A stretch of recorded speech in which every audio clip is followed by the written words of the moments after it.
Greetings everybody, Brendan here with the Credit Repair Experts with another awesome video. Today we're going to be going over a topic that I hear requests for all the time. And this topic is, okay, I've heard I'm the original creditor, now what do I do with that information? So there's a little bit of a backstory to what it means to being an original creditor. All that really means is that you're the origination of credit. And so if you don't know what credit is, check out my YouTube channel. There'll be a link somewhere here or down here. I'm going to do another video explaining exactly what credit is. So if you haven't watched that video, go ahead and watch that first. Now that you know what credit is, how am I exactly the origination of that credit? Well, it's kind of a long story, but a long story short, when you got issued that Social Security number, that Social Security card and the number on there represents an account number. And that account number was what was put in place almost 100 years ago to account for the lack of real money in this country. It used to be gold and silver was the basis of all transactions, and we had paper currency that actually notated values in gold and silver. That's been done away with now, and it's all just debt only, the Federal Reserve notes. So now, because we don't have any lawful money according to the Constitution to be able to pay for everything, we have to actually just move debt around. And so because of this, if the country's just made out of debt, then who do they borrow from? Well, they really borrowed from us because all the value comes out of our labor still. We're still doing real things. We're still doing real business, building houses, offering services. So there's still real value in this country, but it's not being exchanged for anything real. So we have to have a way to signify the credit that we've created. We all know the United States is in trillions and trillions of dollars of debt. And so there has to be somebody there to forgive the debt, and that's us. And so the way that we do that is that we give the people who are managing the bankruptcy of this country, we give them authorization to go ahead and settle the books. This is actually how I'm able to be so successful in my credit repair process, because all I do is I just ask the banks or I ask the credit card companies, I just ask them, where exactly did you get the money? Could you please just simply show me a little bit of proof that funds transferred from your account to my client's account?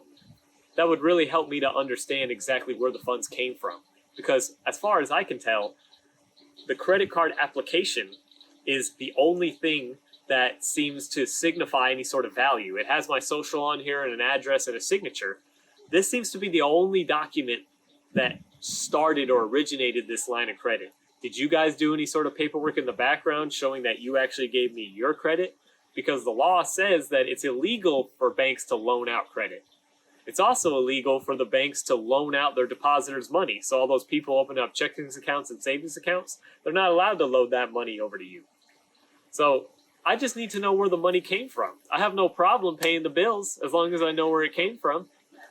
And those questions alone usually get them running.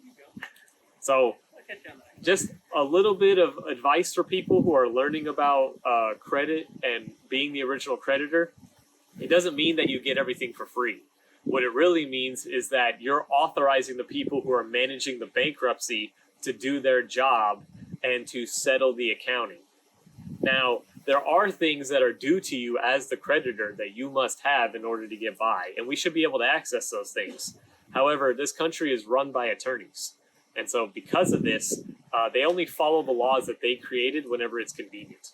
So I've come up with all kinds of systems to be able to combat this, and in the credit repair space, it's really just putting them on notice that, not that the debt's not valid because everything's debt really, but that they're not allowed to be reporting this because Congress has already defined my Social Security card as a credit card, and Congress has already defined that my credit report is an extension of my reputation. So you can't be damaging my reputation so I can pay you a fictitious debt where you're claiming to be the originator of the credit. That's not even possible. I'm gonna need you to show me some proof of your claim that I owe you some money. And when we ask them to own up to what they say, that's usually when they either drop it or they'll settle if we have to go to court. So whenever you're dealing with your credit report or you're learning about credit transactions in general, always keep this in mind that they need your information way more than you need theirs. So that's all for today. I really appreciate you guys taking the time to watch this video. If you enjoy this kind of content, please hit the subscribe button and click that bell icon so you get notifications, and comment in the description below what you guys would like to see next. I'm going to have links down there for other YouTube videos that relate to this topic, our website where you can get a credit analysis for just $1, and a lot more content to come. So thank you guys very much, and I'll see you again soon.